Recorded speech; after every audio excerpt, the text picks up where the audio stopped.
Hello everyone, it's Al Nygren back with another filmmaker interview for the New Jersey Film Festival. This is our second and last interview for the spring 2017 season. I highly encourage you to go and check out our website. We have so many wonderful films we'll be screening from January 28th to March 3rd on select Thursday, Friday, Saturday, and Sunday evenings. Go to our website, njfilmfest.com, or feel free to call us at 848-932-8482. Today's guest is Dan Natal, who is the director of Bad Tidings, which is a documentary about sea level rise and the town of Seabright, New Jersey. Welcome, Dan. Hey, good to be here. So Dan, tell us how you got involved in this project.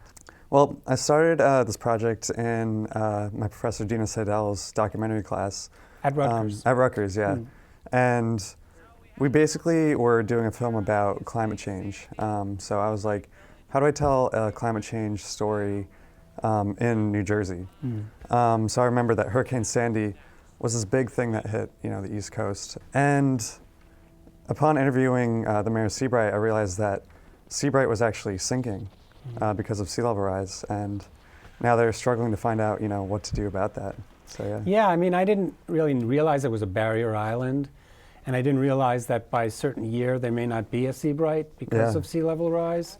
So she's a really wonderful character. How did you line up all of these people that you interviewed? There's got to be at least 15 to 20 in there. Yeah, it was something I realized about documentaries. It's really like a snowball effect. I started out interviewing just the mayor, Dina Long, of Seabright, and then I realized that sea level rise is this big problem that the whole community's struggling with. So then from there, I interviewed a city planner who worked with everyone in Seabright to try to rebuild. From there, I realized that the Army Corps of Engineers were doing this big project to stabilize the shoreline, and that they were doing all these things to try to artificially sustain the island.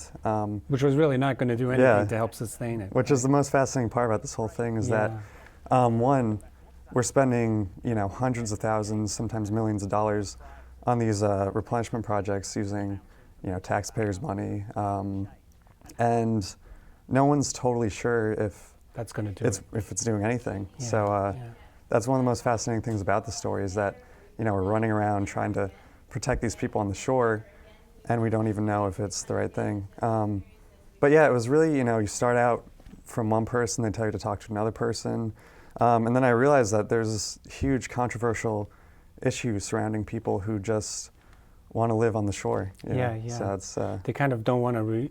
They refuse the reality. Of sea level rise. That's what's interesting about it is that you'd think just living on the shoreline wouldn't be a big deal. You'd think it's just something people are doing, but it turns out there's environmentalists who don't want them there.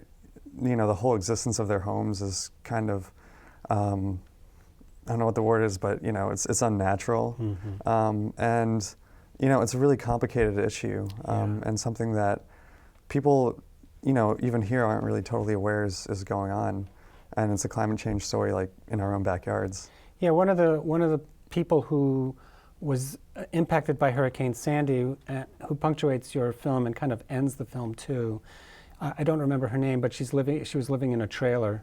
Oh yeah. And you really feel bad for her because of everything she had to go through personally, and then she's still kind of holding the line because she doesn't want to move. Yeah, that's the thing. Is like her name was Wendy. She during Sandy, got kicked. Her house was destroyed. She spent 3 years rebuilding it, and she spent months living in a trailer outside of her house. But she was she was in denial about is this a problem? Should I be living here? But she did all the right things too, as she says in the documentary. She had the insurance, but all the insurance companies screwed her, right? I mean, that's something that happened a lot after Hurricane Sandy. A lot of basically looters, coming in, scamming people, saying, here's their insurance money, but then when it comes time to actually pay, they just run away. And that happened to a lot of people on the shore. That's something I actually would want to go into more. It was hard to just focus on sea level rise and get all the other plethora of issues in the story in there at Yeah. once. But I think you did a masterful job. You Oh, weaved thank you. everything together really, really well. As I mentioned to you before, I loved all the drone shots. I mean, Oh, thanks. that's one of the things you filmmakers have that I didn't when I was making films. And just, the camera work is pretty amazing. And it's probably a thank you. tiny camera that's on these drones. And they really give you a sense of overview of the spaces. And not just here. I mean, there was other drone shots from other places that I guess you got from other sources, but Yeah. also gave you a sense of how this ties into other places like Singapore and other areas that are really in danger of sea level rise. So. Yeah, the drone shots, that was something that was kind of like essential to the story, because it's all focused on people's homes and the land they're living on. And when you see Seabright from, thousands of feet up in the air, you realize it's just this tiny strip of land that, with the knowledge that sea levels are going to rise, a few feet into the future, that these houses are in great danger, and Even though they've been elevated too. Yeah, these houses are, sometimes, 20 feet up in the air. People have to take elevators into their homes, which is just crazy. Yeah. But that's one thing I wanted to show with the film, is that it's a complicated issue. Climate change isn't something that's like, it's not just the big oil companies, screwing everybody over. It's just a pragmatic problem that everyone has to deal with. Right, and there's still climate change deniers. Yeah. I mean, there's a really big one that's just been elected, and I think, know. how can you deny something? Obviously, there's more natural disasters than I can remember in my lifetime, so how can you deny such a thing? But then the remedy is also not so clear cut, right? Yeah, it's not something that's just like, this is how you fix it. It's something that, everybody has to find.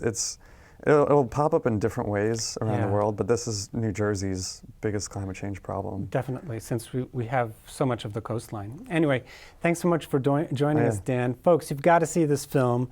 It's going to be on Sunday, February 12th. It's the opening film of a two-part kind of environmental double bill.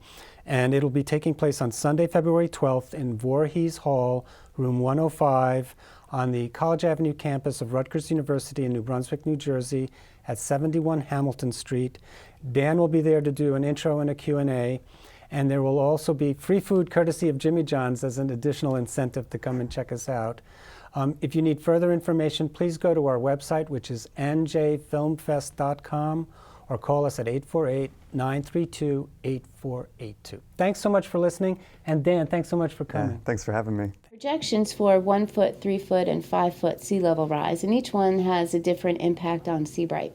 Adaptation is possible to deal with the 1 foot and the 3 foot, but the 5 foot, the 5 foot is a serious one.